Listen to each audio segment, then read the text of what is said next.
Hello, hello. Can everyone hear me? Perfect. Okay, well, welcome to everyone. My name is Erica Wall, and I am the director of the Lunder Institute for American Art. It's a pleasure to have you here, and we are very excited. I am especially excited to be able to be in conversation with these people up here. And I just wanted to say that this conversation is one that I hope you will all participate in. There are so many people who've had amazing questions about Oscar Santillán's work, who is our senior fellow at the Lunder Institute for American Art. So I'm hoping that this can be an engaging conversation for everyone. I'm going to start out by introducing our guests. To my left, we have Lisa LaFleur, who is the executive director of the Holt Smithson Foundation. And to my right, we have Amanda Stent, who is the director of the Colby Institute for Artificial Intelligence. And to her right is Oscar Santillán, who is the Lunder Institute for American Art Senior Fellow this year, and an amazing artist whose work really delves into an intersection between art and earth, ecology, artificial intelligence, and so many other things that is very exemplary of the work that we do here at Colby, which is interdisciplinary. So we're very excited to have all of them here. I know often people give very amazing and long introductions for people that really tell you about who they are, but I think once you listen to this conversation, you'll very much understand why we invited them all here. But I invite you to go onto our website and view the links to each of their bios so that you can learn a little bit more about them. But I'd really love to spend this time here talking with them. So Oscar Santillán, our senior fellow, engaged in an amazing project that really stemmed from an award that he received from the Holt Smithson Foundation.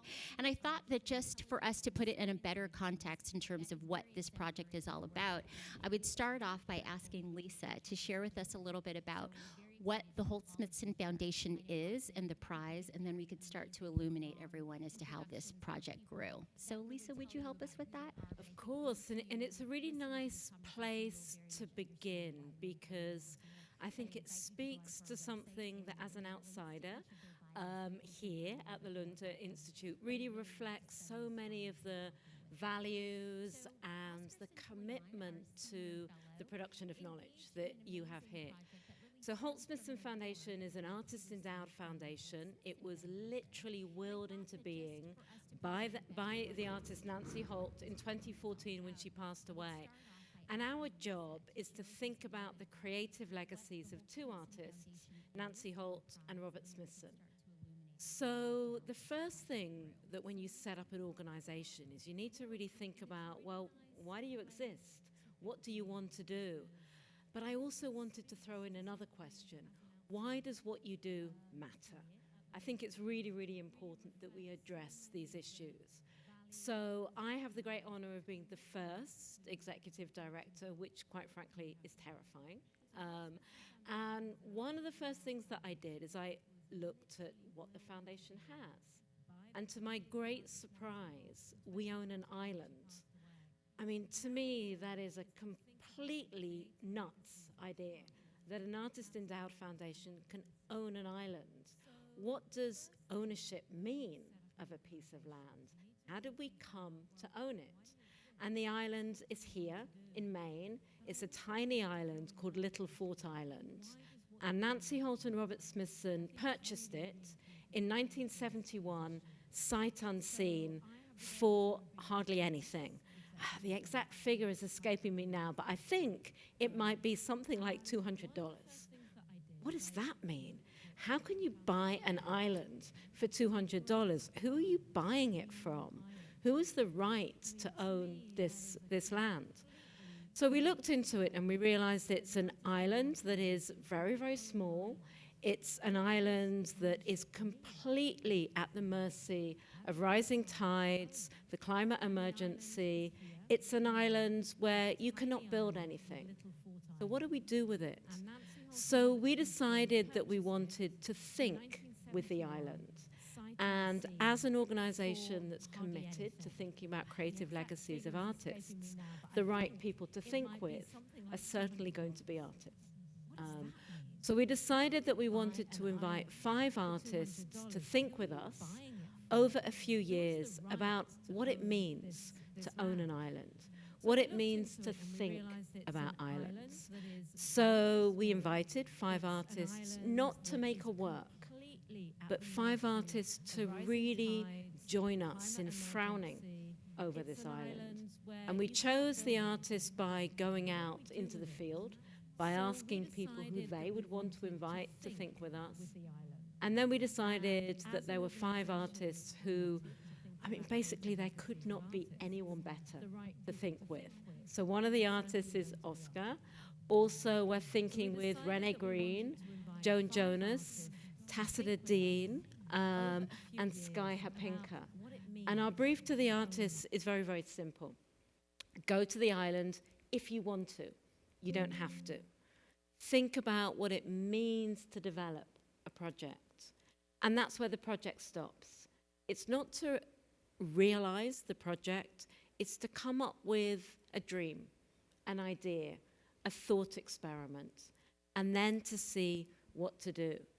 And we also decided with the artists that we were not going to give them a deadline of 6 months. It's to think over a few years. So that's really where it begun. And maybe one other detail that I think is quite important is, as a foundation, we are only going to exist for 20 years. So we became active in 2018. We will terminate in 2038, which is a century after both the artists were born. So what are we going to do with the island then? Well, we don't know. We want to give it to the right organization is the wrong word, community is maybe the right word, but it could be a land conservancy. It could be to an indigenous nation. It could be to somewhere that is going to care for the island and continue to think with it. Amazing. So this project and receiving this award, Oscar, what prompted you to, what was the prompt for exploring this, starting to think about this in relationship to your own practice? And then how did you feel when you found out that you were selected and were about to embark on this? Give us a little walkthrough. When I received the email from the foundation, I thought it was spam. That's the first thing, I have to double check that this quote-unquote foundation existed. But the second feeling I had after realizing that this may be true is the feeling of being, perhaps it's going to sound big, but it's really how I experience it. This happened in the midst of the early months of the pandemic, I believe. And as many other artists, I was struggling, as most humans on Earth, we were struggling. And the feeling I had was the feeling of being dignified as an artist, as a human being, as a worker. Because, so often to try to make a career as an artist is a tough path to follow. And more and more throughout time, I'm like realizing that while we as artists work in the symbolic field, that doesn't mean that we as workers are exceptional. There is nothing exceptional in that sense about being an artist. You are a worker, and as a worker, hopefully you are dignified in different levels by what you do. So this has been, a great opportunity to grow in different ways, and being here at Colby is definitely part of that growth for me, but also for the project that I'm developing. The project is called the IVM, which stands for the Interspecies Virtual Machine. And it took me like 2 years to come up with the title just for the. But I'm happy with it. I think it has a certain sexiness. But yeah, so basically, at this point, I'm trying to really make the work that I really want to make. And it's not as simple as one may think to really be able to basically push the haze away of the anxiety of daily life, the anxiety of trying to portray yourself to others in a certain way. I think that's something that is inevitable, I feel, unless you are the Dalai Lama. And just to try to push that away and to really double check what is it that you want to do. And often, not necessarily, but often certain kind of infrastructure is needed for that. And this has been, like a fantastic, like this door that was opened first through the Holt Smithson Foundation, and secondly by being here, has given me access to an incredible infrastructure of intellectually, but also materially, but also technologically. So I think that would be an answer to the question. Yeah. Well, I think that we all want to hear more about the specifics of the work that you've been doing and what you started with Holt Smithson, but maybe we'll dive into, we too are so pleased to be able to partner and collaborate in this with you and work with Holt Smithson, but maybe Amanda, you could jump in and maybe help us to understand how the connection was made between the AI Institute, the museum. We have our director too who might want to chime in as well. But the idea of that connection extending beyond the initial work with Holt Smithson and then what we saw as an opportunity here with Colby. Yeah, sure. So just over a year ago, I had the opportunity to meet Jackie. She's there in the audience. And she and I just had this amazing conversation, one of many amazing conversations I have at Colby about art and AI and how people think about the creation and creating things and creativity and how all of that intersects with humans and society. And Jackie brought up Oscar as a potential visitor. So I looked up his website, and he was giving a talk at, I think it was the New School or NYU on Zoom, yeah. So I went to the talk, and I was just completely fascinated by, among other things, your notion of swarm intelligence, the way that you had been working with like ideas of bees and insects and things like that, and how that relates to technology and humanity and art. So I was thrilled that we were able to partner on this, partly because the annual theme for Davis AI this year has been AI and the lived environment, and the project that you came up with sort of touched on all of that in such interesting and creative ways. And Oscar also was able to come and be here for January and work with several students and then work with some students this spring. And really what we want to do at Davis AI is enable people to look sideways and end on and in different ways at artificial intelligence and really think creatively and critically about how it's being used. So it's been an absolute privilege to interact with you.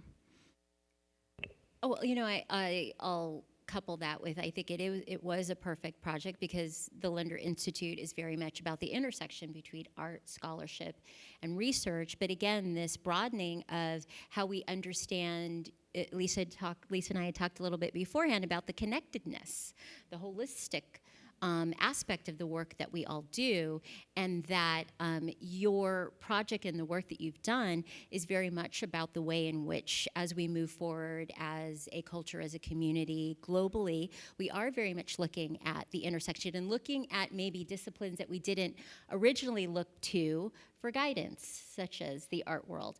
Could you just help us, and I know hopefully most of us were able to attend your lecture in the fall, but could you give us just a bit of an understanding of what it is you started when you proposed your work to Holt Smithson, and then what you're doing here, and then maybe we can start to all together talk a little bit about that work and that connectedness. Yeah, so has been very interesting to be here and to go and basically take the work from being a set of ideas, of reflections about the connection between art, artificial intelligence, and ecology, and what and everything connected sort of like on the ground level with the idea of Earth as a cognitive system. So at first when I arrived here, the ideas were around that, still very abstract. I was trying to land some ideas into something more concrete, and finally in recent months I've been able to really envision what is it that the project will be about.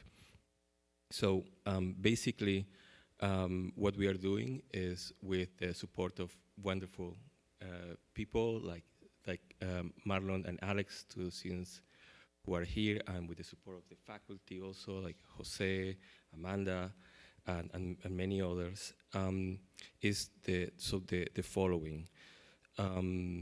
So the idea is that, let me explain the idea in this way.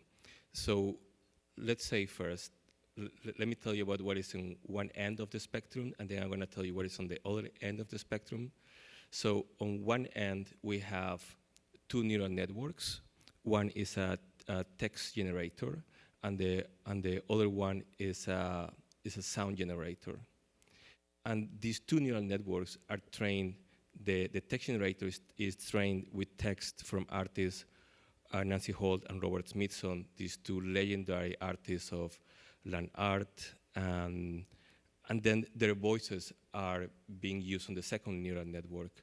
So the idea is to create, so for instance, in recent months, there have been a lot of discussions, and even years, about the problems with deep faking, right? This idea of how dangerous it is that any of us will be deep fake like that, and probably that can happen just now.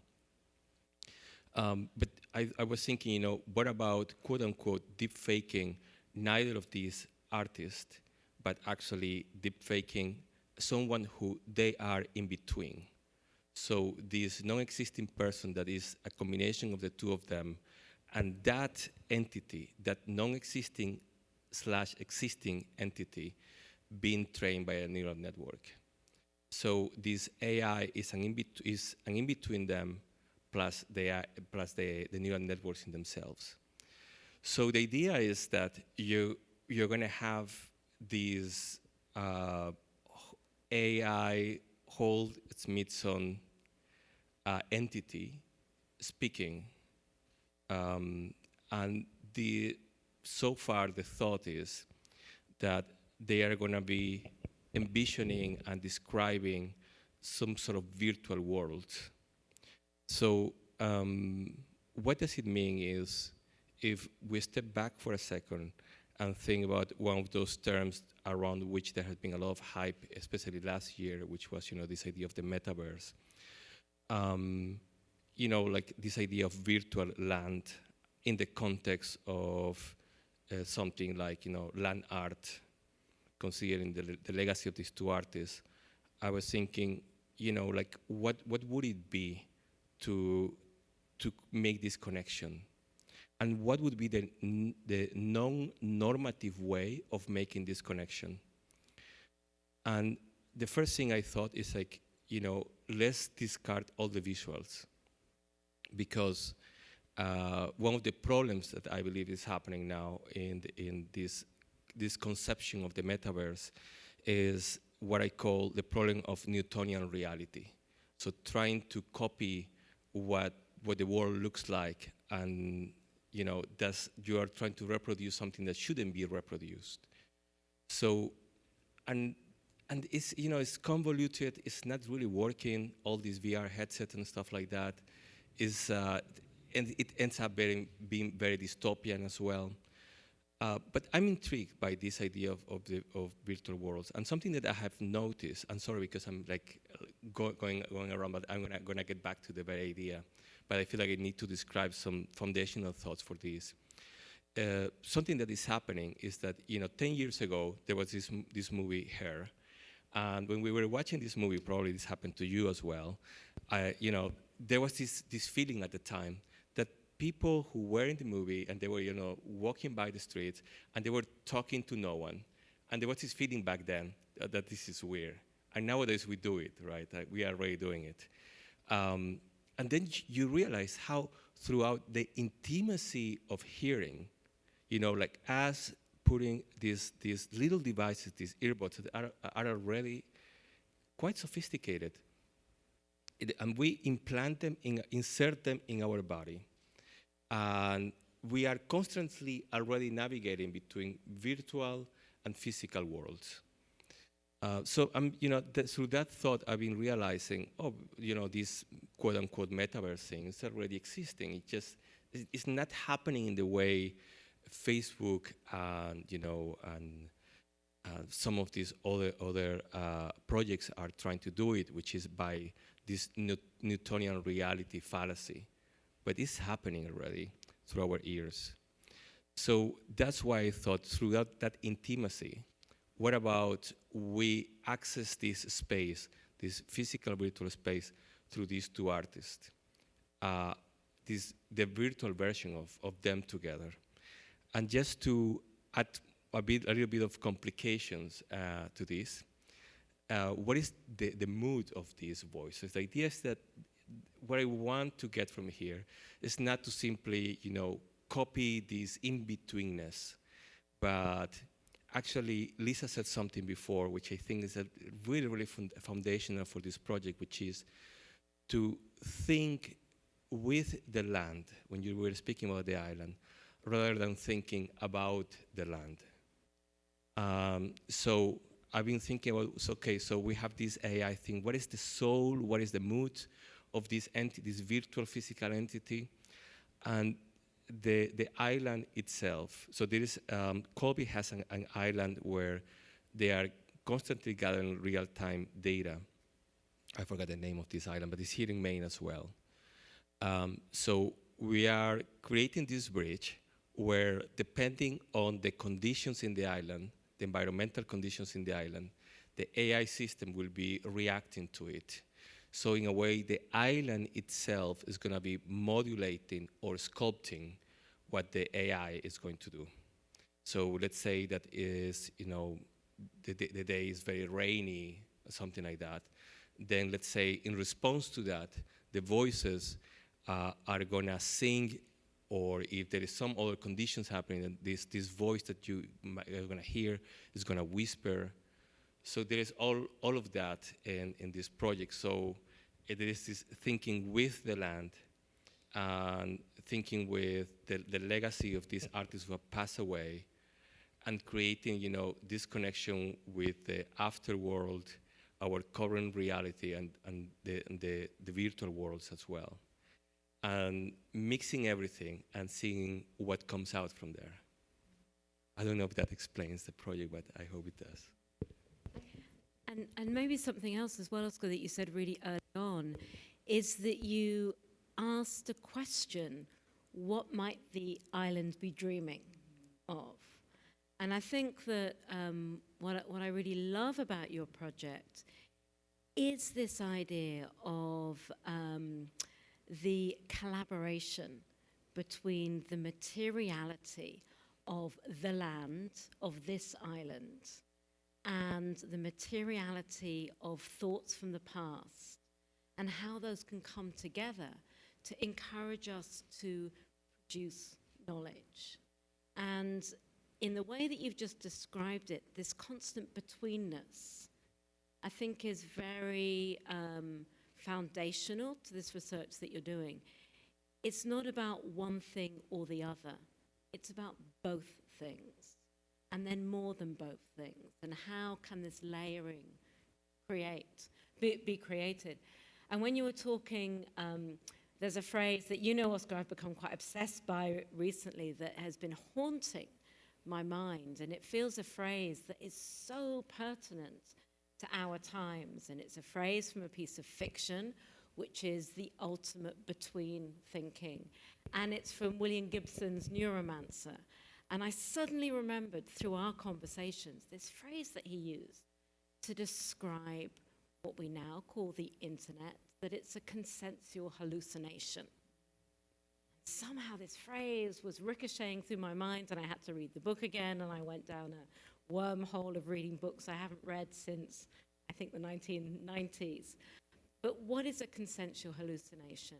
It is a shared set of beliefs that you know are beliefs rather than something tangible. It's something that is an agreement, a contract, a commitment to share ideas, and then to just run with it, see what happens. So I think in so many ways, the way that you've described this sense of bringing together ideas, it has no end. It's a proposal. It's a hallucination that you can step within or remain outside, and both are productive positions.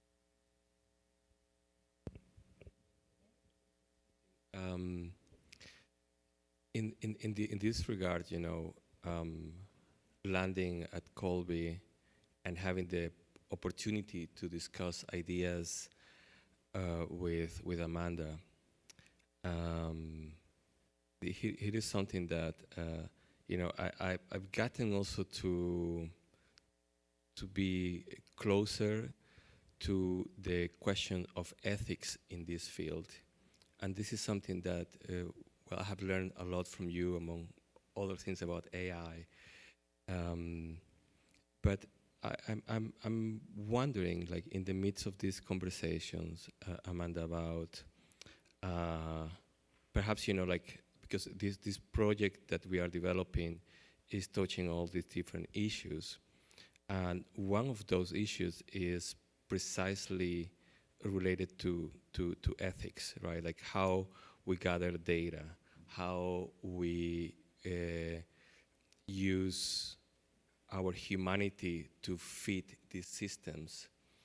And I wonder actually if you have some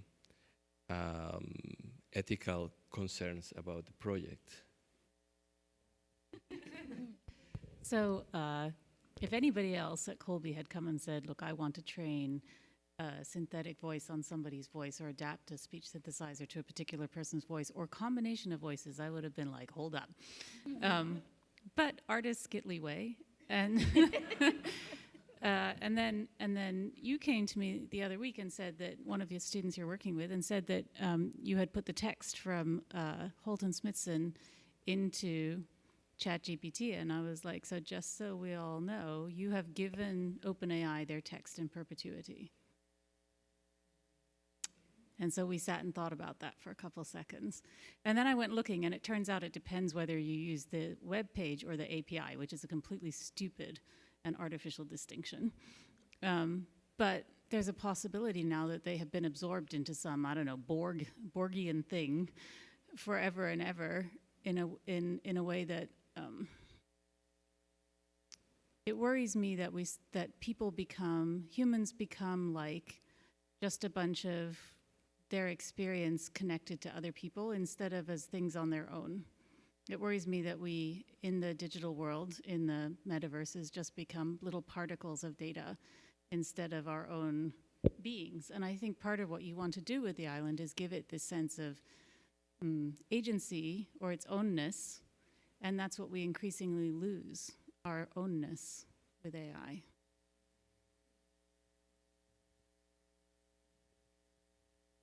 I like this sudden silence amongst four really, really chatty people the moment we think about ethics. But I want to know everything about this, Amanda, now.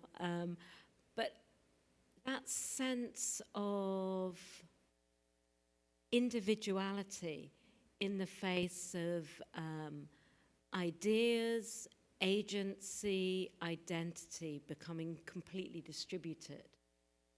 It's really, my mind is sparking because I'm thinking that this is a very new way to think about self-determinancy, that it is about keeping our difference, our uniqueness. But the way I'm understanding your ethical concerns, it's a means of doing that while creating the relational aspect of ideas and possibilities. And maybe that gesture of thinking there is this new openly accessible software that so many people are experimenting with. It's almost that sense of saying, well, let's stop, let's think. And also to contradict that, my mind is thinking, well, does it really matter if their words of these two artists has just been combined into the metaverse, into this massive information? What impact does that have? Maybe these artists' voices can somehow be agents of change within this synthetic, growing, rerouting system. How can we undo that system and work with it as well? I think that tension is very much there, not just in this work of yours, but in a lot of your work. How do people fit into technological and natural systems, and how do people pull away from those technical and natural systems? I agree. I think that if one is to participate in the world, especially in the midst of topics and fields like the intersection between ecology and AI, I think you have to get your hands dirty.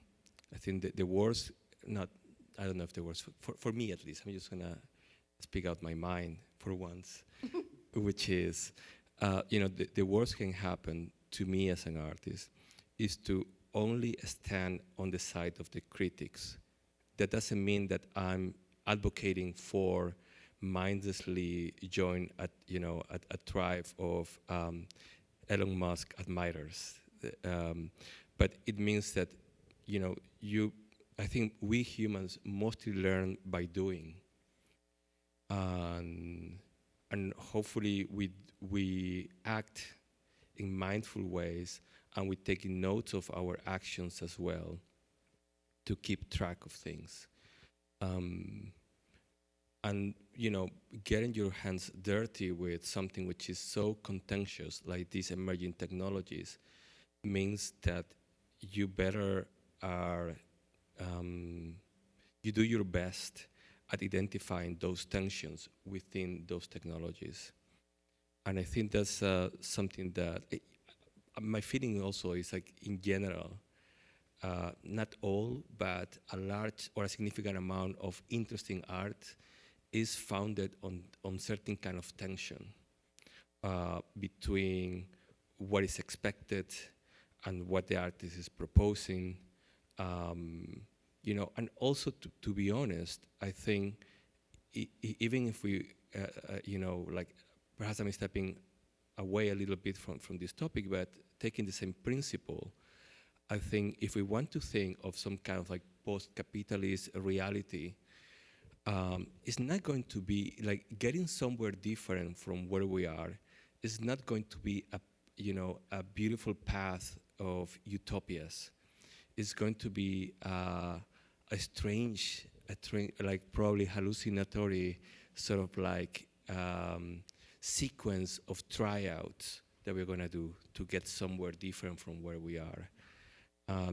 So I'm very enthusiastic about embracing these tensions. And I think, on the other hand, I also think that art is a great place where these things should take place. Because, same with other aspects of life,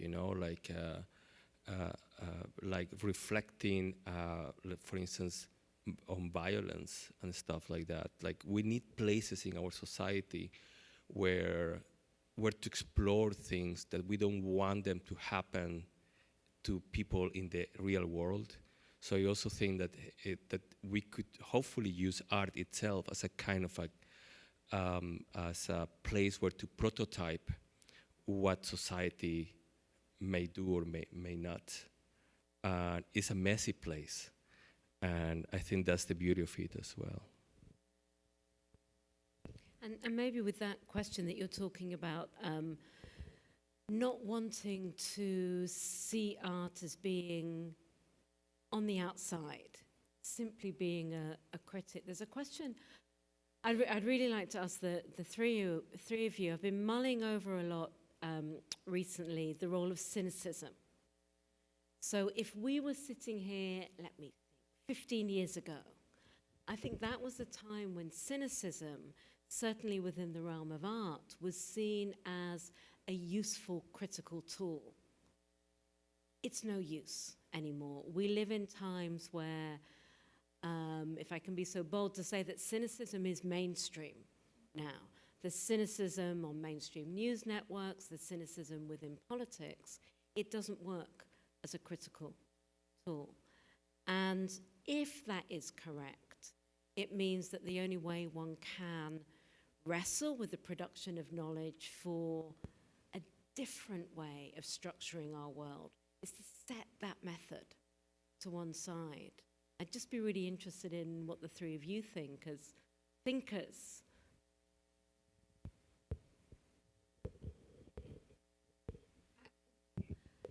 I'm the one asking questions here. No, I'm kidding. No, You're not going to that's get a really away good with just asking question. questions. No, but I will defer to my colleagues here. But I think that a lot of the things that you've brought up does really make us think about, and we talked about this a little bit before, the way in which we do things and the methods and what is and isn't effective. And I think one of the most important things when I think about the question of, or the idea around cynicism, is the way in which we actually convey a story, right? So, and how much impact that has, and the cynicism in it, you're right, was very different. But I also feel now that what plays into the way in which we deliver a narrative, tell a story, try and introduce something new, also the struggle or the conflict for me comes around, and where I think this cynicism stems, is this idea of power.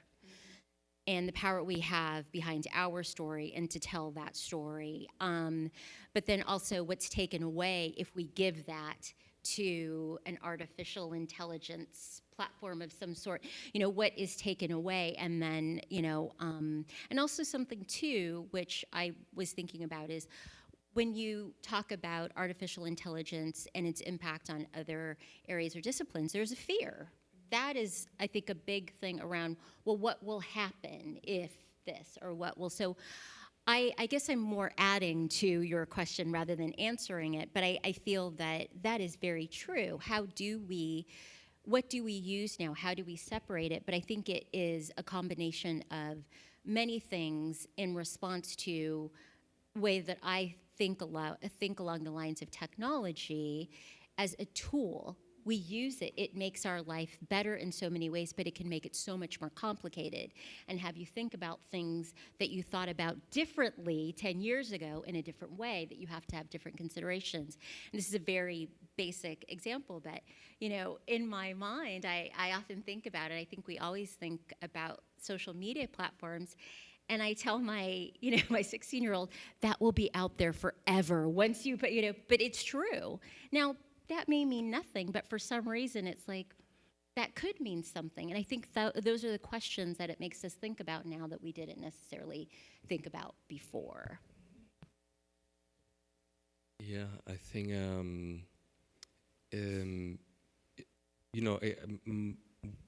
I agree with what you are saying, and also with this notion of, so if it's not cynicism, how do we engage with the world? Here I have to say, like, someone who has been incredibly influential to me, and for sure to so many other people, is someone who's gonna be here tomorrow, since tomorrow, I think, at Colby, who is a roving world chemitter. And she, I just finished reading this small book of hers, which is The Democracy of Species. And there, like I have like so many notes from that book, and but there are two words that I'm carrying with me from reading it, and in relationship to what Lisa was saying. One is reciprocity, and the other one is imagination. So,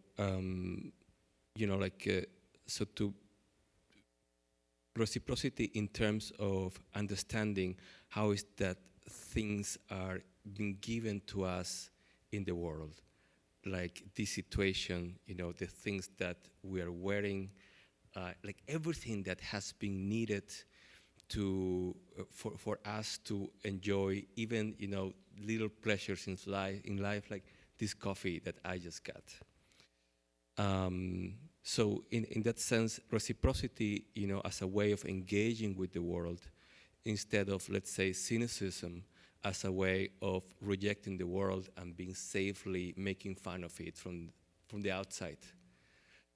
In this sort of, in this hypothetical position that the cynical person put themselves into. The other word, imagination, is very interesting because, she explains that imagination is needed in order to fill the gaps between what we understand, let's say when we are interacting with other species, and what we don't understand, because we don't know what is it to be a deer, what is it that our cat is thinking. We only know that something Machiavellic is being happening in that mind, for sure. But then imagination is needed to fill certain gaps, and if done mindfully, it's an incredible interface to connect with the world. So I've been really thinking about these two words as, kind of like artistic platforms from where to engage and produce and criticize as well, but also being useful in the world. That's the other thing, I really feel that as an artist, I'm hoping that as abstract as things can be, that I'm useful somehow. Yeah. So I think this conceptualization that you have is actually incredibly optimistic. And so I'll try to make an analogy. There's a chemistry professor at Colby, Lindsay Madison, who is trying to use AlphaFold, which is another very large neural network that does protein folding. That's all I know. And she said, she's not an AI person, but the way she described how it learns I thought was so spot on, that nature, to do protein folding, there's a bunch of equations that you have to derive and then solve. And it's really too complex to solve them. So it would take a long time, and it may not even be achievable to solve them all together. But nature, over evolution, has embodied the solution to those equations in all the proteins in all of creation. And so what the model learns from learning from data from nature is the solution to the equations that nature has embodied. And so when I think about your work, I think about this island. The water is rising and it's warming, and plastic lands on the island, and more big storms come, and the waves overflow the island. But you have given the island a voice. And I think that is such an optimistic and powerful thing to do, to find a way for nature to express all the knowledge that is just sort of in its embodiment. Yeah. So I think what you've done is just very optimistic. And yeah. Let me tell you something, which is I've been waiting for this moment when I tell you this, Amanda, to try it on you, which is I've been thinking about also like how to define AI for myself, and I came down to like a super simple equation, which is minerals plus mathematics equals AI. So, meaning, it's just so there is this idea that is being sold to us of cloud computing, right? And everything is in the cloud and so on. And of course there is no cloud. There is a bunch of minerals put together in the shape of a computer that is processing a lot of data. And there are no clouds, there are minerals. So, you know, like, but then that's the physical part of it. But there is also, of course, the beauty of abstract thinking and mathematics needed for sense to emerge from that combination. But yeah, anyways, I just wanted to share this this unfounded thought with you. I think, you know, as I listen to you have this discussion about really, for me, these different entry points into this work.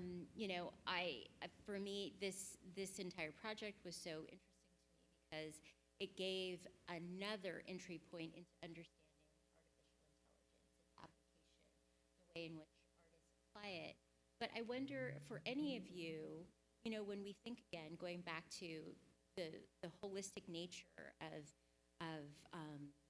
what we do or how we feel that things are connected, how has this created any new entry points or any things that have, I hate to use the word discoveries, but the idea of something new to you in terms of future application or how this work continues, right? I think the concept, using the word concept of Holt Smithson Foundation's work, that I think a lot of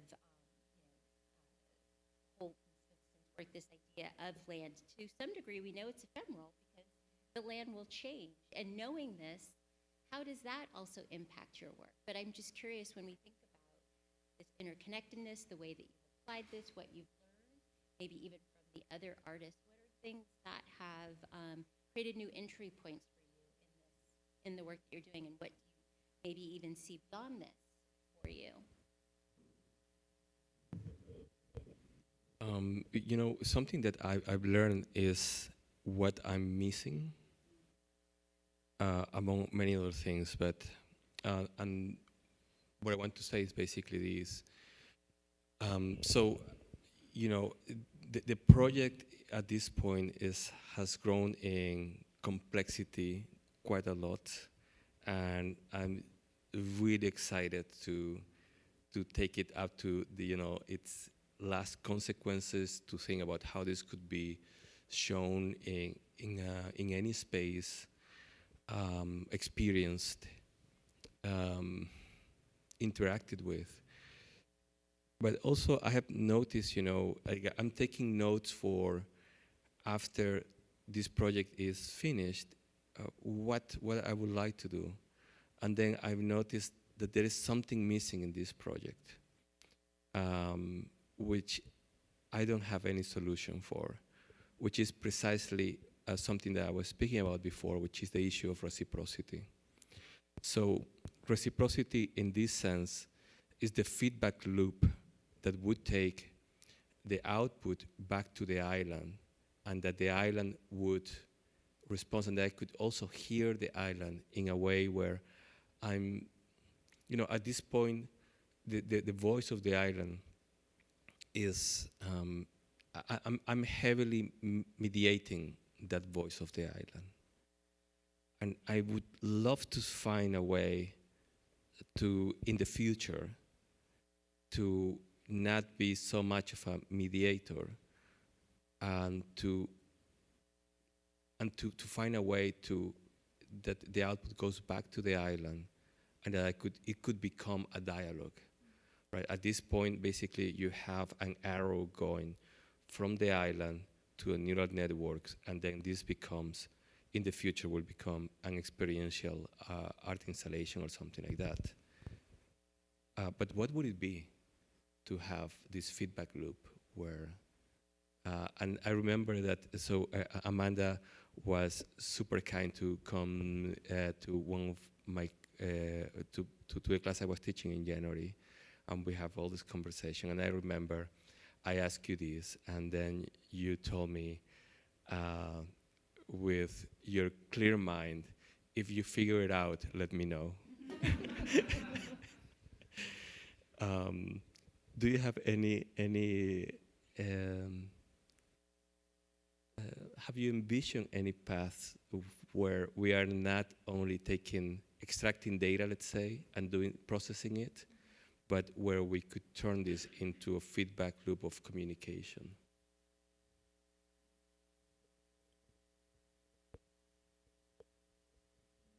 Somehow, suddenly, I'm thinking about SETI. So we search for extraterrestrial. We listen to radio waves from the world, but we also sometimes pick up our own radio waves. So you pick up radio, weird radio that, I don't know, somehow, AM radio that somehow crosses the date-time boundary. And my uncle, who's deep into antique radios, has stories about, like, hearing about stuff before it happened, sort of thing. And I wonder if there might be something there if we converted the signal, the voice, into radio waves and fed that back over the island, what might it do at different volumes or in different ways, maybe in the soil, maybe in the air? What would it do to the signal that you get back from the island? I'm also remembering a detail that hadn't sparked a connection in my mind until you were both talking, which is Robert Smithson had a record collection. He liked music.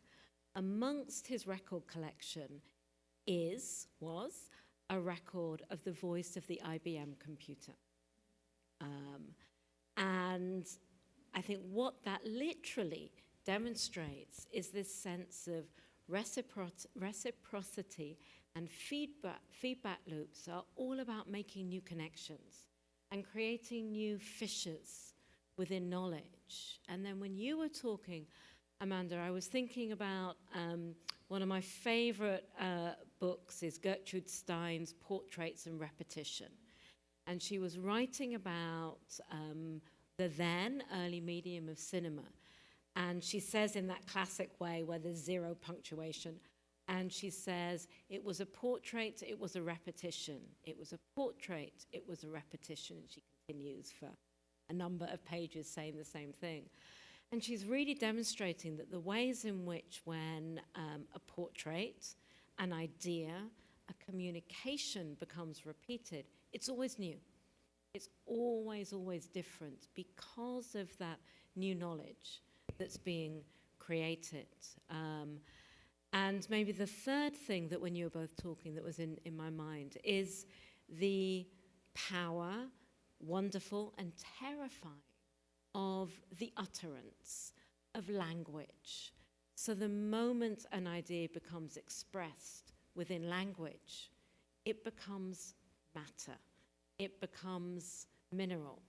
And I'm not just thinking about spoken language, I'm thinking about mathematical language, visual language. So it's constantly this layering. And as we all know, language is frustrating and full of miscommunication, and it fails us all of the time. Perhaps that's where the production of new knowledge can take place, in the gaps in this artwork, in the repetitive nature. Everything comes back. That kind of tired, maybe cynical, to use that word again, phrase, like, oh, there's nothing new. I've seen it all before. Yeah, of course you've seen it before. Isn't that great?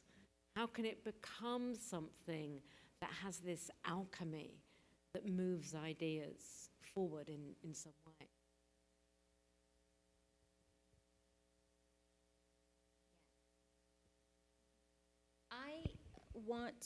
We are already at 7 o'clock, so I'm going to open it up to questions. If anyone has any questions for any of our panelists. Or contestations. Those are even better than questions. Better, yes.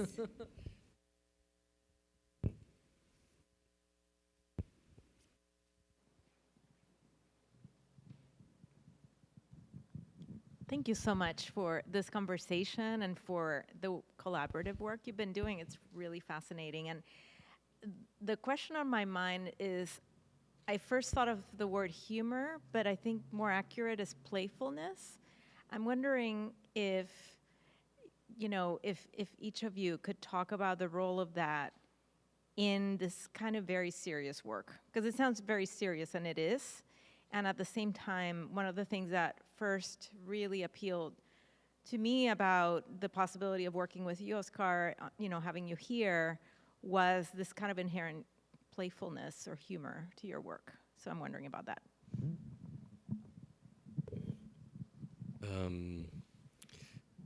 Well, I have to say that it's very interesting to hear how this comes across at this moment. I think playfulness remains at the very core of the project in terms of if you like precisely as a playground where you have humans, non-humans, and AI systems trying to talk to each other or play with each other. I think that really is there. At the same time, this is a project where things are happening in a slow way because it's just so complex, and complex in terms of my own understanding of it has been incredibly limited and still limited. And so I'm just trying to speak about it in a way that I can also communicate what is happening, because at this point I'm trying to convey the research, the process, and I'm trying to do also my best not to be confusing and to communicate with as much clarity as possible. But I think the moment, the piece is experienced, and just thinking about, let me just bring back something which was mentioned before, which is, the moment you have the island modulating the voices of these humans, and that it could be, whispering, it could be singing, just the notion for me of imagining Holt and Smithson singing together something that is being produced by the AI system sounds exciting. Yes. Yeah. I just want to add, I'm thinking about last fall, and I know you spoke with Whitney King, who's a professor here also about this, but you said you were going to go to the island, and then you said you, left your shoes on the shore, and they almost went away? You cut your feet, yes. It's an island that you have to work to get to know, I guess. Yeah. And maybe that sense of the ludic, playful nature, that's where we make connections, when we do something silly, like leaving our shoes. And I'm now thinking, when I went to the island, we didn't pay that much attention to the tides, and being very, very foolish. And I also remember the effort of having mud above my knees and how hard it was to walk, and wearing inappropriate clothes. This kind of goofiness of humans. This is how reciprocity happens, when we feel comfortable to admit that we do really silly things. It's productive. So maybe I like playful rather than humor, because humor makes me think about fixed language and making judgments. But to be playful, to be ludic, is just maybe not caring so much about the structures that we are familiar with.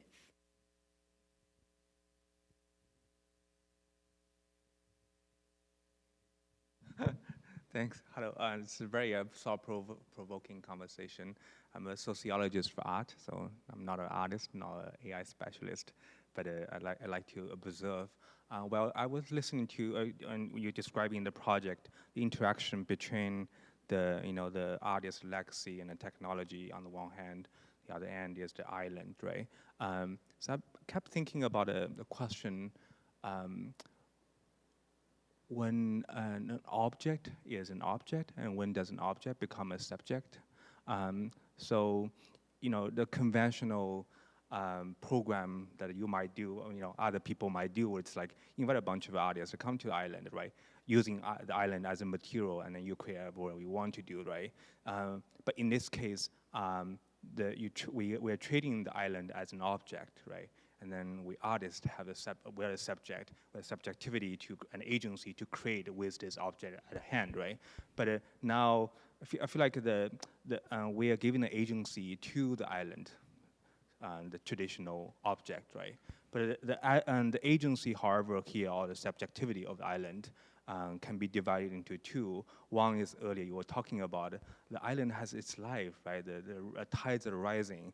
I went to the island the other day, and then I saw a deer, and then she or she, I don't know, he was following me, and then you want to interact with me, right? So it has a life over there, right? But on the other hand, within this project, the subjectivity or agency of the island has to be enabled by the technology or AI, so that it has its voice, and then also enabled by the artist, right? So then it got me think about, like, the dynamic relationship between an object and subject, and when does an object transform into a subject, and by what? Enabled by the agency of a people, but also technology, right? So my question would be like, so what's the role of AI here? Does AI also, technology also we're giving its agency now, right? Because it's artificial intelligence. So it has its own subjectivity as well. So on the one hand, we're terrified by this kind of, the AI system, but at the same time, we want to thank that the technology actually enables a traditionally conceived of object to speak and then to interact with our subjectivity, and then create something brand new. So the questions for you. I feel really impatient to respond. I think the island already has agency, but the AI and this project enables us, humans, to see its subjectivity. The island already is acting on the world. Its presence impacts that particular bit of coastal Maine. If it wasn't there, there would be, for example, a different set of erosion. It has its own subjectivity. And the gift, the agency that Oscar is giving, is he is enabling us to see it. And it's always been there, I think. That's my impatient reply. Perhaps what I could add is that, in these conversations, we often get trapped in definitions that are needed and at the same time bring about more confusion. For instance, the difference between agency and personhood. So that,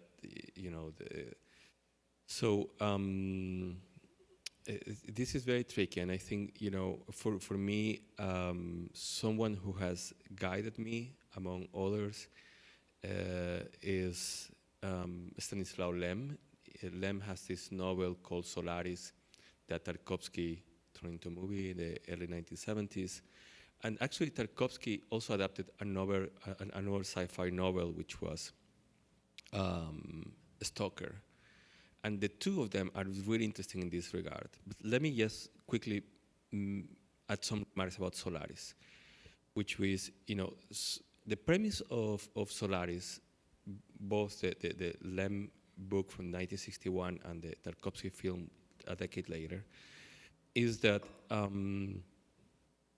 humanity has encountered an alien, so an intelligent entity. But the alien that these humans have encountered doesn't look like the humanoid that usually gets in the news, but is the ocean of this faraway planet. So the ocean of this faraway planet, called Solaris, is clearly intelligent. It has clearly cognitive capabilities, a will, and so on. But historically there has been this premise with sci-fi films about aliens, which is, there's these two premises. One is that the alien is going to be a humanoid. And the other one is that the alien has come all the way to Earth because we are super special, right? So they want to talk to us because we are about to destroy ourselves, and we are so precious that we shouldn't destroy ourselves. Ants, dolphins, who cares? But humans, their intergalactic preciousness, needs to be preserved. So, but in Solaris, you have the total opposite, because the ocean of Solaris has no interest whatsoever on speaking to humans. And these humans are desperate for that. And there is all this misunderstanding happening. Finally, the ocean communicates back in retaliation for some attack that these humans have done. And the way it communicates is not through human language. So again, there is a paradox. So the way the intelligent ocean communicates to these astronauts is by materializing their memories. So, Lem is someone, specifically this novel Solaris, for me, it's a novel about all the paradoxes of communication between radical others. And I think, I can only agree with the fact that wherever we step into this field, it should be as a premise, as a very foundation to accept that we're stepping into this intersection of humans, non-humans, and artificial entities, not because we are going to create some kind of perfect dynamic, but it's going to be messy. It's going to be a lot of misunderstandings happening, and whatever we hear, see, smell in return is going to be something that we didn't expect. And that's actually a place where I would like to walk farther into in the future as well.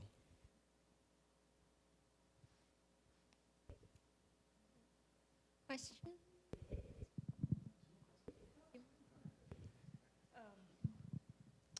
Thank you all. This is a fascinating conversation, and my question is for Lisa. I love the framework that you're approaching this, of thinking with people and thinking with the island. And I'm wondering if there are common themes between the 5 different artists, and if you can talk about those and how they relate to each other. It's a really pertinent question, because in fact Oscar and I were talking about this yesterday, and I was talking about this with Joan Jonas on the night before, about this very topic. The artists, and I think this is really pertinent to the last question as well, the artists are all individual practices. As far as I know, only 2 of the artists have ever exhibited together in the past. Yet they have been chosen, selected by an organization, that being Holt Smithson Foundation, which has specific partialities, subjectivities, tastes. So there is something that binds these 5 artists together.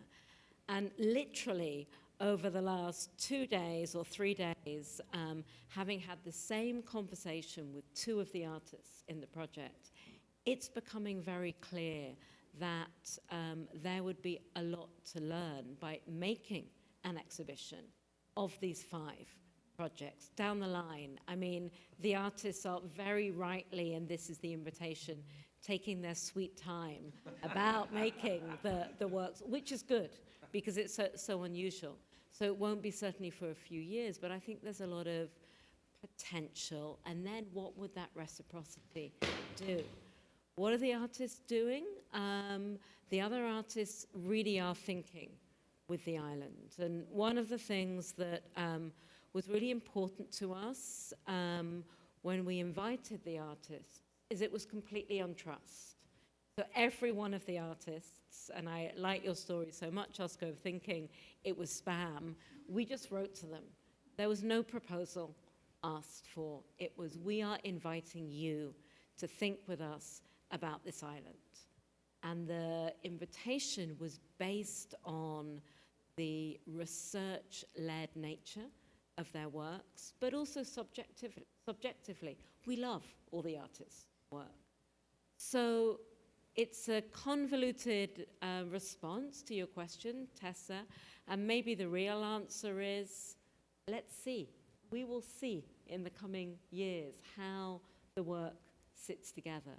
But certainly there's commonalities coming out of perhaps the agency that's being revealed for this island. I can't wait to see the exhibition. Oh, hello. Thanks again for everyone. I was thinking it was really tender what you were talking about, sort of the relationship they had as, you know, they were husband and wife, and you're sort of creating this in-between entity between them. And I was thinking, you know, how their marriage was sort of cut short, and there's potentially, you know, conversations that didn't happen, might be happening now, sort of, that was sort of lost to time. And so I didn't know, did you take any of their recorded conversations with each other, like from like a film like Swamp or something, and has that been added to the sort of the baseline that can evolve into something, or is it just a separate text?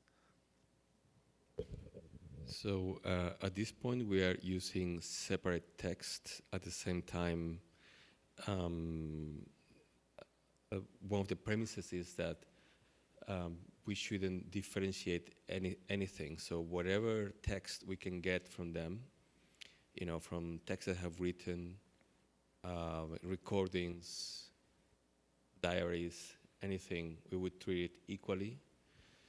But I'm also, you know, slowly revisiting their archives and their texts and getting closer to these two incredible artists. So I'm curious because I still have to learn a lot also about with the material which is out there. I haven't explored it in the extent in which I'm hoping to do it in the upcoming time. Yes, there is a lot there, but yeah, I think it's a really intriguing observation that you're doing, and I'm gonna pay more attention to what is there in the archive. Yeah, thanks, thank you. We knew we couldn't do this in 1 hour. But we appreciate all of your questions, and thank you so much for joining us. Thank you to our guests, Lisa, Amanda, and Oscar. And we invite you to continue this conversation. Oscar will be here with us for another 2 weeks, part of our symposium, so hopefully you'll see him on campus. Lisa, thank you so much for coming and spending this time with us. And Amanda, thank you for collaborating with us. And thanks to everyone again for joining us. Have a wonderful rest of your evening. And thank you. My pleasure. Thank you.